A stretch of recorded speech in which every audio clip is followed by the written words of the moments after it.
Masuk di paruh akhir Sapa Indonesia Pagi, Saudara, gempa bumi berkekuatan magnitudo 8,7 terjadi di lepas pantai timur Rusia. US Geological Survey atau USGS mengatakan gempa ini memicu peringatan tsunami Samudra Pasifik. Dilansir AFP pada Rabu 30 Juli 2025, USGS mengatakan epicentrum gempa berada di sekitar 136 km di timur Petropavlovsk di Semenanjung Kamchatka pada kedalaman 19 km. Otoritas Amerika mengeluarkan peringatan tsunami untuk wilayah yang mencakup Alaska.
Berdasarkan data pantauan Badan Meteorologi, Klimatologi, dan Geofisika atau BMKG, telah terjadi gempa bumi magnitudo 8,7 di pesisir timur Kamchatka, Rusia. Tepatnya pada hari ini, pukul 6:24 waktu Indonesia Barat, dekat pesisir timur Kamchatka. Berdasarkan lokasi epicenter dan kedalaman hiposenternya, gempa bumi ini merupakan jenis gempa bumi dangkal akibat aktivitas subduksi lempeng pada palung Kurile, Kamchatka. Hingga pukul 8.30 waktu Indonesia Barat, berdasarkan hasil monitoring menunjukkan adanya aktivitas gempa bumi susulan dengan magnitudo terbesar 6,9 dan magnitudo kecil 5,4.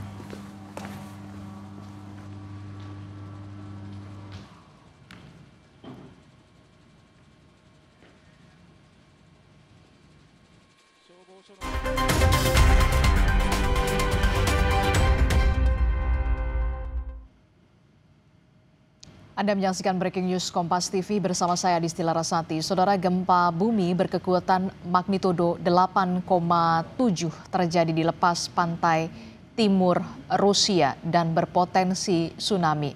Berdasarkan data dari US Geological Survey atau USGS mengatakan gempa ini memicu peringatan tsunami Samudra Pasifik, Saudara. Selamat pagi Pak Daryono. Assalamualaikum.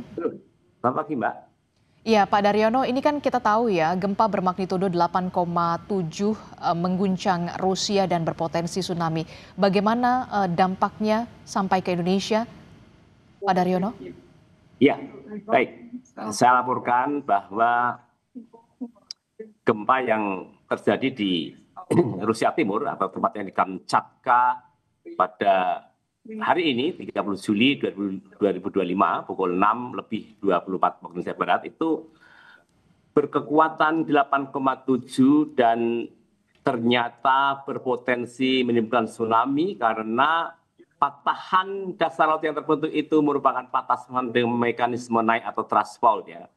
Namun demikian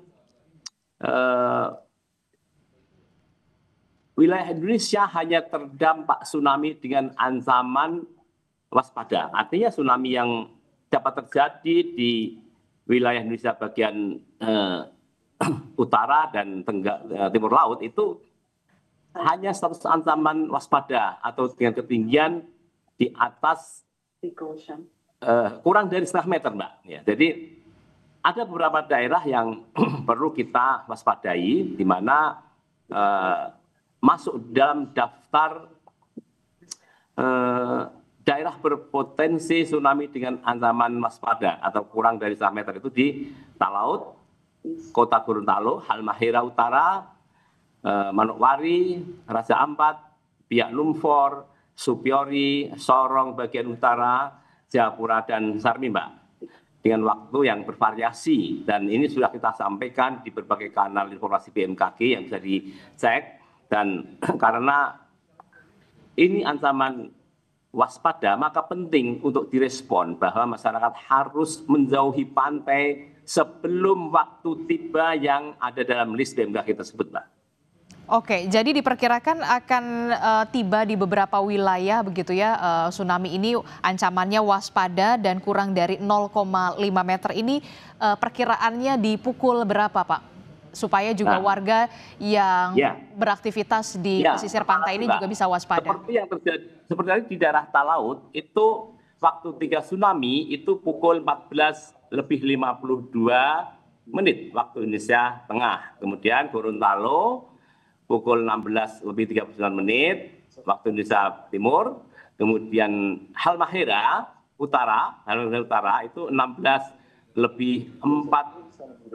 Kemudian Manokwari pukul 16:08. Raja Ampat 16:18. Biak Numfor 16:21. Supiori 16:21. Kemudian Sorong bagian utara 16:24. Jayapura pukul 16:30. Sarmi pukul 16:30. Demikian, Kak. Oke. Nah, ini ya. Oke, jadi beberapa wilayah yang tadi Anda sebutkan, Halmahera, Manokwari, Raja Ampat, Biak Numfor, Supiori, Sorong bagian utara, Jayapura, dan juga Sarmi ini rencananya memang diwaspadai, harus waspada begitu ya pada jam-jam pukul 4 waktu daerah mereka masing-masing karena diwaspadai akan ada ancaman tsunami dengan ketinggian 0,5 meter begitu ya. Kurang dari setengah meter. Kurang dari setengah meter, termasuk juga wilayah Talaut ya, Pak Daryono ya. Apa yang perlu diwaspadai di jam-jam tersebut, Pak Daryono, agar kemudian warga ini bisa menghindari pesisir pantai atau seperti apa himbauannya? Mengikuti SOP yang sudah kita siapkan, itu untuk ancaman waspada kurang artinya tsunami yang mungkin terjadi itu hanya di bawah setengah meter, maka masyarakat cukup menjauh dari pantai saja, Mbak. Apakah itu kawasan permukiman, kemudian wisata, atau bahkan tempat-tempat kawasan pelelangan ikan, atau bahkan kalau ada sekolah yang berada di pesisir pantai, maka sebaiknya untuk menjauh dari pantai sebelum waktu-waktu list yang saya sampaikan tadi, Mbak. Oke, jadi menghindari untuk beraktivitas apapun aktivitasnya di pinggiran pantai begitu ya, pesisir pantai ya, khususnya di wilayah-wilayah yang tadi Anda sudah sebutkan ya, karena memang ada ancaman waspada di waktu yang sudah Anda sebutkan. Pertanyaan saya selanjutnya, Pak Daryono, sampai kapan kemudian warga yang berada di wilayah terkena ancaman waspada ini tetap harus waspada terkait dengan tsunami ini, Pak? Ya, sekitar 2 jaman setelah waktu yang kami tetapkan tersebut, Mbak. Oke, jadi sekitar pukul 6 sore berarti sudah bisa kembali beraktivitas secara normal ya, Pak? Untuk yang start waktu tibanya minus 2 jam dari yang sampaikan itu. Jadi masyarakat dihimbau pada waktu sebelum waktu yang kami tetapkan tadi itu sebaiknya sudah menjauh dari pantai, dan kemudian 2 jam kemudian itu situasi sudah bisa kita sampaikan kondisi aman, Pak. Oke, jadi waktu sebelum yang sudah ditetapkan ini sudah kemudian mengevakuasi dan juga berpindah begitu ya, tidak berada di dalam pesisir, kemudian juga hingga 2 jam setelah waktu yang sudah ditentukan begitu ya, Pak Daryono ya? Betul, Mbak, betul sekali. Oke, terkait dengan potensi adanya gempa susulan, informasinya seperti apa, Pak? Kalau kita monitor gempa susulan yang terjadi, itu BMKG saat ini baru memonitor sebanyak 7 kali aktivitas gempa bumi susulan di Kamchatka atau aftershock dengan magnitudo terbesar itu 6,9 dan terkecil 5,4. Demikian, Mbak. Namun demikian ini akan terus bertambah, Mbak. Oke, jadi ada memang gempa susulan sebanyak 7 kali. Lempengan bisa dijelaskan, Pak, pada kami? Kalau kita melihat kawasan Kuril Kamchatka itu kan pertemuan lempeng ya, sehingga itu ada di daerah trends di mana lempeng menunjam lempeng Pasifik Unzam ke Eurasia dan terjadi bidang kontak yang itu akan memicu akumulasi medan tegangan dan sampai batas elastisitas batuan terlampaui maka dia akan pecah sehingga memicu terjadinya patahan dengan mekanisme naik dan disitulah karena patahan dengan mekanisme naik itu air laut akan mengalami gangguan sehingga itu akan terjadi perubahan massa air laut. Itu yang tsunami yang dimaksudkan terjadi, Pak.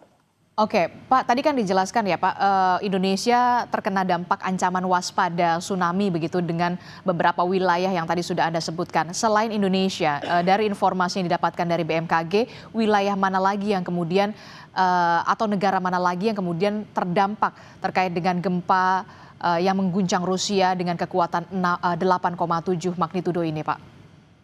Iya, kalau kita melihat laporan yang kita terima dari Pacific Tsunami Warning Center dan juga dari modeling BMKG, maka kawasan yang terdampak itu ada Rusia bagian timur, Jepang, Alaska, Amerika Serikat, kemudian Filipina, Hawaii, dan Guam. Oke, jadi memang ada beberapa wilayah selain Indonesia yang kemudian juga terdampak juga paling parah. Tadi Anda sebutkan ada di Alaska, kemudian ada di Jepang juga ya Pak ya?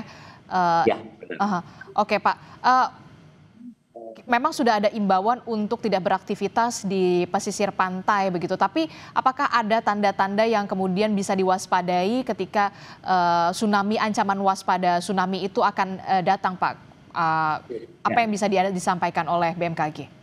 Menarik pertanyaan Mbak, ini bagus sekali bahwa untuk tsunami pada kasus tsunami Kamchatka ini kita menyebutnya sebagai far field tsunami, yaitu tsunami jauh, sehingga ciri-ciri yang lazim dikenali masyarakat yaitu adanya surut pantai itu jika di Indonesia tidak akan terjadi surut pantai karena deformasi batuan dasar laut yang terjadi itu sangat jauh di Rusia Timur sana sehingga tidak akan menimbulkan adanya surut air laut terlebih dahulu sehingga itu akan terjadi tsunami dengan tiba-tiba jika memang impuls tsunami itu sudah menyentuh wilayah Indonesia. Jadi tidak ada tanda-tanda akan terjadi tsunami karena tsunami juga tsunami yang bukan tsunami besar sampai di Indonesia. Maka masyarakat sebenarnya tidak perlu khawatir takut berlebihan karena arahan dari kami BMKG cukup menjauh dari pantai sebelum waktu tiba tsunami yang kami sebutkan di masing-masing tempat tersebut, Pak. Oke, jadi karena memang pusat gempanya ini berada di Kamchatka, Rusia, begitu, dan kita Indonesia beberapa wilayah ini terkena ancaman waspada. Jadi ciri-cirinya ini tidak ada surut air laut ya, air laut yang terlihat surut. Itu artinya seperti gelombang saja ya Pak, gelombang air laut begitu ya, setinggi 0,5 meter begitu ya Pak ya? Oke, terakhir Pak, adakah imbauan kepada warga di sekitar daerah pesisir pantai yang sudah tadi Anda sebutkan, termasuk juga kalau kita ingin memperoleh informasi yang sahih dan juga valid, kita bisa memperolehnya di mana Pak Daryono? Ya, informasi yang valid bisa ditanyakan kepada kantor-kantor BMKG di daerah, seperti di kantor Stasiun Geofisika, Balai Besar BMKG, dan BPBD yang sudah mendapat informasi dari kami. Dan saat ini kami terus memantau pergerakan tsunami yang ada di Pasifik, namun juga kita menyiapkan stakeholder kita untuk bekerjasama dengan unit pelaksanaan teknis BMKG di Indonesia untuk menyampaikan kepada masyarakat pesisir pentingnya untuk melakukan upaya menjauh dari pantai pada jam-jam yang diestimasi akan terjadi tsunami tersebut. Dan ini sudah saya sampaikan kepada kantor-kantor BMKG di daerah untuk terus mengontak Badan Penanggulangan Daerah, juga stakeholder terkait, juga sekolah-sekolah yang ada di pesisir pinggir pantai untuk menjauh dari pantai sebelum waktu-waktu yang kami estimasi tsunami tiba tersebut, Mbak. Oke, baik. Nanti kita akan update lagi perkembangannya. Tetap bersama kami, Pak Daryono. Usai jeda kami akan kembali dalam Breaking News Kompas TV sesaat lagi.